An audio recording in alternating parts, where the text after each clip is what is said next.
Well, first at 6 o'clock, the budget blade is a little more than a week away. The metro area is already starting to feel the sting of it. Tonight, we learned from the Pentagon how sequestration will affect the military, and it could lead to deep furloughs in a short period of time.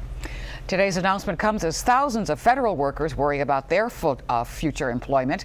Stephen Sheeta is in Northwest Washington with the latest on these looming spending cuts. Stephen? Morning. If the president and Congress don't come to some kind of spending agreement, sequestration will take effect March 1st. That means massive spending cuts, and economists say all of us here in the metro area will feel it.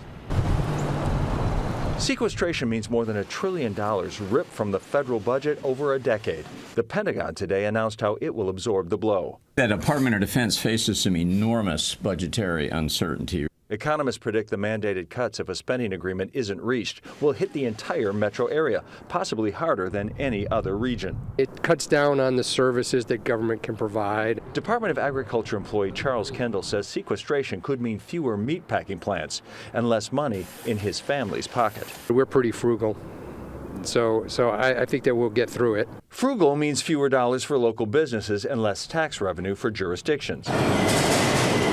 Another impact, fewer riders and less revenue for Metro. Federal workers will have less disposable income. 20% less each week.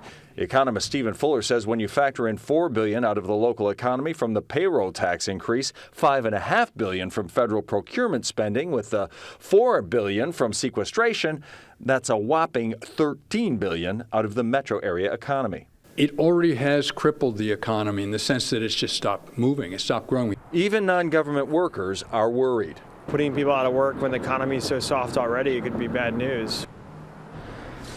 And now Congress is on break, and President Obama spent the weekend hanging out with Tiger Woods and doing some golfing. However, there are a lot of people who are optimistic that the White House and Congress will get down to business and come up with some kind of agreement to avert sequestration soon. Reporting live, Stephen Cheetah, ABC 7 News. Thank you, Stephen. And stay with ABC 7 News for complete coverage of the countdown to sequestration.